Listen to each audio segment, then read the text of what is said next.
For the first time ever, I am thrilled to say we have an official sponsor for the Dirt Talk podcast, and that's Ariat. I've worn Ariat boots on every job site I've visited over the years, traveling in them across 5 continents.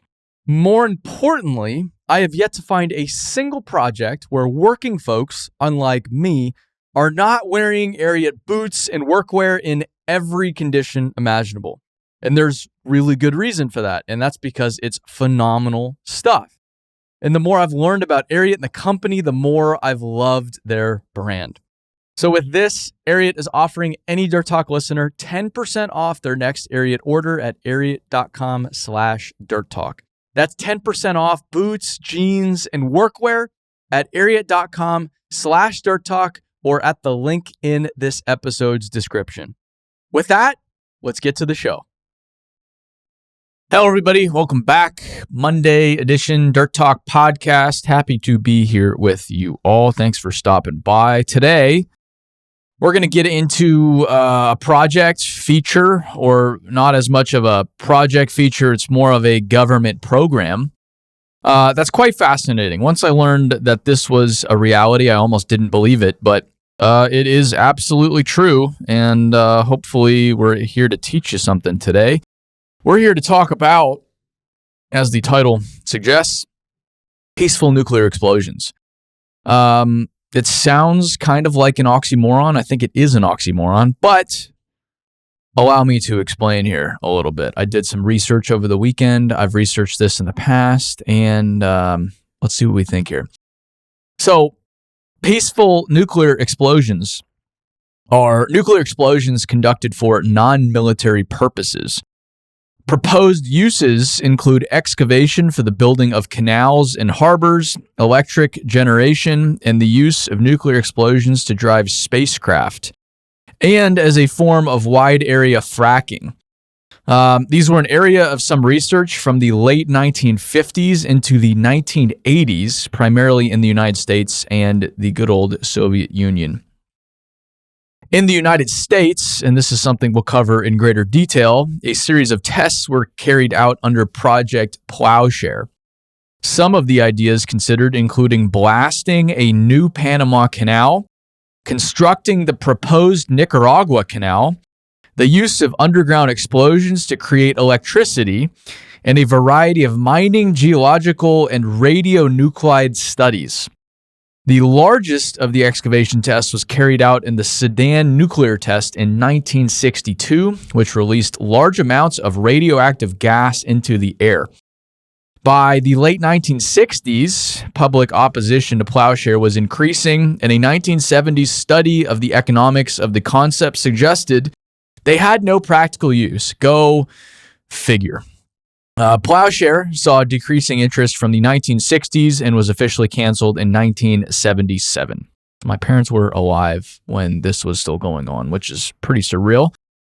The Soviets also had their own program modeled after U.S. efforts and explored many of the same concepts under their, cleverly named, Nuclear Explosions for the National Economy program. The program was much more extensive, eventually conducting 239 nuclear explosions. Some of these tests also released radioactivity, including a significant release of plutonium into the groundwater and polluting the area near the Volga River. A major part of the program in the 1970s and 80s was the use of very small bombs to produce shock waves as a seismic measuring tool. And as part of these experiments, 2 bombs were successfully used to seal blown-out oil wells. The program officially ended in 1988. As part of ongoing arms control efforts, both programs came to be controlled by a variety of agreements. The most notable is the 1976 Treaty on Underground Nuclear Explosions for Peaceful Purposes. I wandered into this whole topic for a little bit of context before we keep going, because we visited Kinross at Round Mountain last year. Round Mountain is in the middle of Nevada, not too far from Tonopah, which is a very well-traveled area by the United States government. I always knew that there was government testing in Nevada, but I didn't quite understand the scale of the government testing until I got into it. And as I was looking around at the Nevada test site on Google Earth, I started to notice all of these craters and was like, what are all these gigantic craters in the middle of the desert? And I came to find out that they're all nuclear explosion sites. So a lot of these tests were at the Nevada test site, which is not all that far, just a few hours from Las Vegas, out in the middle of the desert, and they were done underground to not emit the radiation, but some obviously did, as previously explained. So that's how I fell down this rabbit hole. I'm glad I did because, like I said, it is just fascinating. So before we get into some of the specifics, just to talk Peaceful Nuclear Explosions Treaty. In the treaty, the signatories agreed not to carry out any individual nuclear explosions having a yield exceeding 150 kiloton TNT equivalent, not to carry out any group explosion consisting of a number of individual explosions having an aggregate yield of 1,500 kilotons, and not to carry out any group explosion having an aggregate yield exceeding 150 kilotons unless the individual explosions in the group could be identified and measured by agreed verification procedures. So they put together a treaty to govern the testing of peaceful nuclear weapons. The agreed statement that accompanies the treaty specifies that a peaceful application of an underground nuclear explosion would not include the developmental testing of any nuclear explosive. Right. So to get into specifically the United States program, Operation Plowshare. Operation Plowshare was the name of the United States program for the development of techniques to use nuclear explosives for peaceful purposes. The name was coined in 1961, taken from Micah 4:3, and he shall judge among the nations and shall rebuke many people. And they shall beat their swords into plowshares, and their spears into pruning hooks. Nation shall not lift up sword against nation, neither shall they learn war any more. 28 nuclear blasts were then detonated between 1961 and 1973. One of the first U.S. proposals for peaceful nuclear explosions that came to being carried out was Project Chariot, which would have used several hydrogen bombs to create an artificial harbor at Cape Thompson, Alaska. It was never carried out due to concerns for the native populations and the fact that there was little potential use for the harbor to justify its risk and expense. There was also talk of using nuclear explosions to excavate a second Panama Canal, as well as an alternative to the Suez Canal. They decided it wouldn't work. That was, I think, wise. The largest excavation experiment took place in 1962 at the Department of Energy's Nevada test site, the one I referenced earlier. The Sedan nuclear test, carried out as part of Operation Storax, displaced 12 million tons of earth, creating the largest man-made crater in the world, generating a large nuclear fallout over Nevada and Utah. 3 tests were also conducted in order to stimulate natural gas production, but the effort was abandoned as impractical because of cost and radioactive contamination of the gas. Again, that's very curious. There were many negative impacts from Project Plowshare's 27 nuclear explosions. For example, the Project Gas Buggy site, and I love these names, located about 55 miles east of Farmington, New Mexico, still contains nuclear contamination from a single subsurface blast in 1967. Other consequences included blighted land, relocated communities, tritium-contaminated water, radioactivity, and fallout from debris being hurled high into the atmosphere. These were ignored and downplayed until the program was terminated in 1977, due in large part to public opposition after $770 million had been spent on the project. And that's a lot more money today than it was back then. So that is our good old United States of America, our government's endeavor to try to apply nuclear weapons for civil engineering purposes. As explained, the Soviet Union also had their very cleverly named nuclear explosions for the National Economy Program. They conducted a much more vigorous program with 239 nuclear tests compared to our 27, some with multiple devices between 1965 and 1988. But they were testing similar stuff, ultimately then decided to call it a day after 1988 when they had similar issues, because, again, it was discovered that using nuclear weapons to dig holes was not the best way to go. However, reports on the successful Soviet use of nuclear explosions in extinguishing out-of-control gas well fires were widely cited in United States policy discussions of options for stopping the 2010 Gulf of Mexico Deepwater Horizon oil spill. Other nations, Germany at one time considered manufacturing nuclear explosives for civil engineering purposes as well. In the early 1970s, a feasibility study was conducted for a project to build a canal from the Mediterranean Sea to the Qattara Depression in the western desert of Egypt using nuclear demolition. This project proposed to use 213 nuclear devices with yields of 1 to 1.5 megatons, detonated at depths of 100 to 500 meters, which is 330 to 1,640 feet, to build this canal for the purpose of producing hydroelectric power. In Australia, nuclear blasting was proposed as a way of mining iron ore in the Pilbara as well, which is, Again, glad that didn't happen. Apart from their use as weapons, nuclear explosives have been tested and used in a similar manner to chemical high explosives for various non-military uses. To get into more of the canal project, the Qattara Depression project was developed by a professor during his appointment to the West German Ministry of Economics in 1968.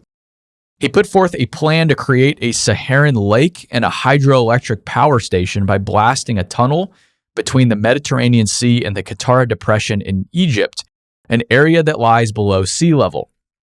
The core problem of the entire project was the water supply to the depression. Calculations by Basler showed that digging a canal or tunnel would be too expensive.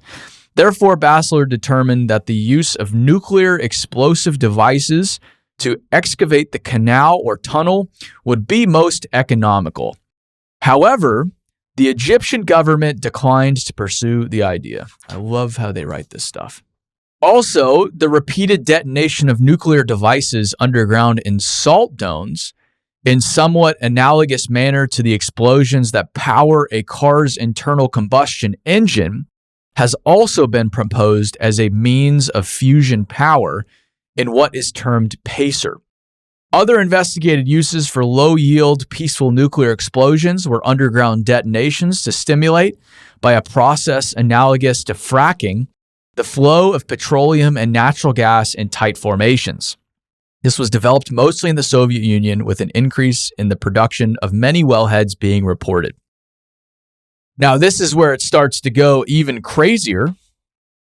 In 2015, billionaire entrepreneur Elon Musk popularized an approach in which the cold planet Mars could be terraformed by the detonation of high fusion yielding thermonuclear devices over the mostly dry ice caps on the planet. Musk's specific plan would not be very feasible within the energy limitations of historically manufactured nuclear devices, therefore requiring major advancement for it to be considered.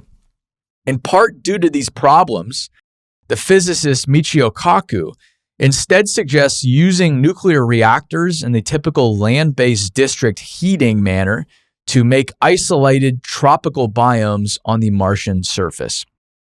Alternatively, as nuclear detonations are presently somewhat limited in terms of demonstrated achievable yield, The use of an off-the-shelf nuclear explosive device could be employed to nudge a Martian grazing comet toward a pole of the planet. Impact would be a much more efficient scheme to deliver the required energy, water vapor, greenhouse gases, and other biologically significant volatiles that could begin to quickly terraform Mars. So we could use off-the-shelf nuclear explosives to shoot an asteroid or a comet into Mars to make it inhabitable. What could go wrong? So there's plenty more here, plenty more uses to nuclear weapons. Peaceful nuclear explosions, excuse me. I wanted, for the sake of this podcast, just to highlight, for fun, the civil engineering applications. I think back in the 50s, 60s, 70s, we were developing so many nuclear weapons. I think some saw that, hey, we need another use for these nuclear weapons. So I think that's where all this came from is, well, if we've got, thousands of warheads, why not do something with them? Why not make the world a better place with our nuclear warheads and bombs? But fortunately for us, none of this went beyond the testing phase, which already included hundreds and hundreds of explosions happening without a lot of people's awareness, which is, in a lot of ways, very, very terrifying. Now, before we wrap this episode up, I wanted to cover also Project Carryall, which was a 1963 U.S. Atomic Energy Commission proposal to use nuclear explosives to excavate a path for Interstate 40 and the Atchison, Topeka, and Santa Fe Railway through the Bristol Mountains of Southern California. This was part of Project Plowshare, but was separate as it went pretty far into the planning stage. The project advanced to planning in 1965, but the California Division of Highways withdrew from the project in 1966. However, the railroad proposal continued until 1970, after which it was quietly abandoned.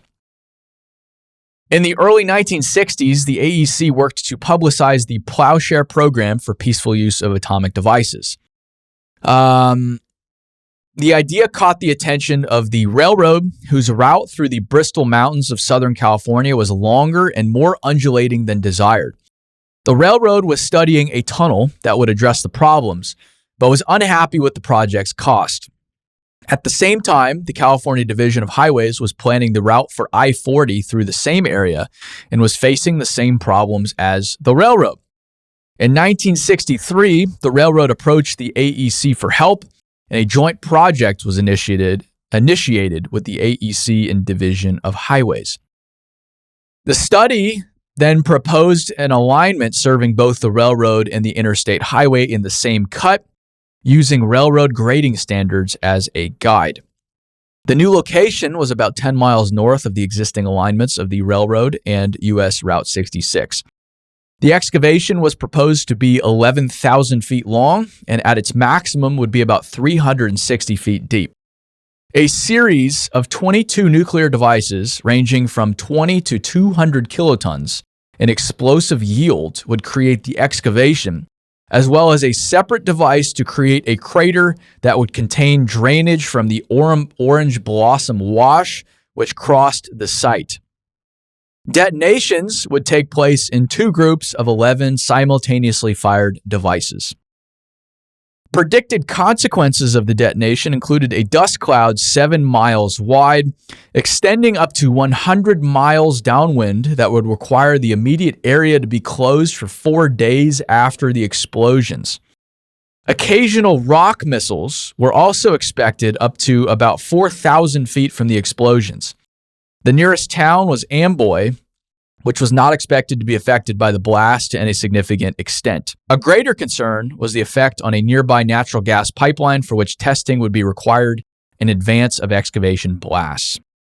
After an initial period, the site was expected to be suitable for regular 40-hour work weeks with no special safeguards, with the stipulation that post-shot surveys would be needed to locate and remediate any radiological hotspots. Projected combined costs for the railroad tunnel and highways were $21.8 million, which were the equivalent of about $220 million in 2023.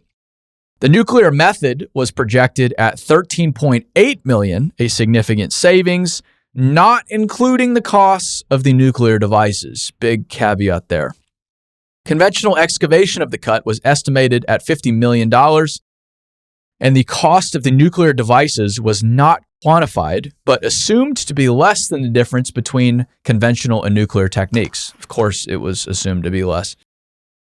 The actual cost, though, of the device was classified. Go figure.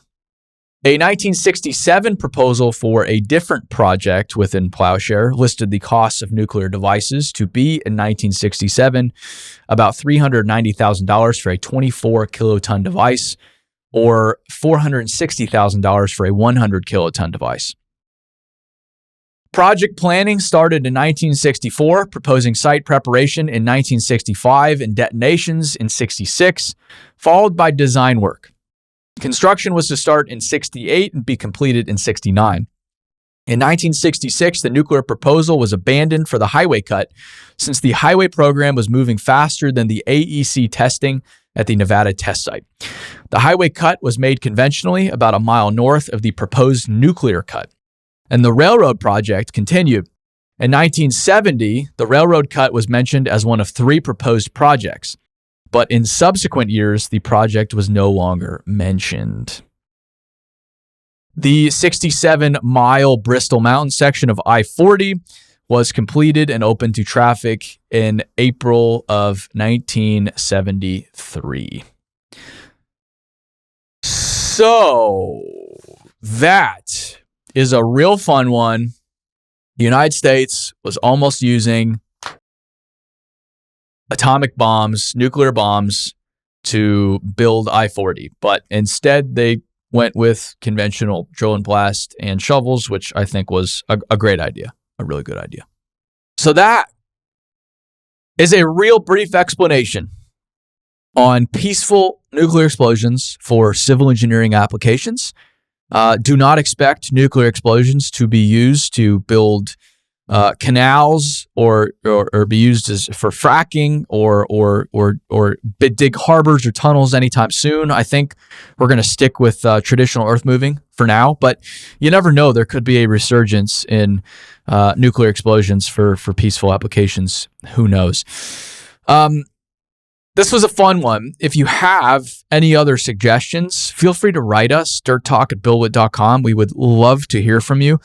I love researching fun stuff like this. Somebody sent me an idea the other day. It's this giant Mississippi project I'm really excited to cover soon.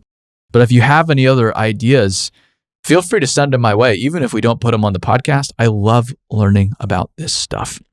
So with that, thank you for listening, and we'll see you on the next one. Stay dirty, everybody.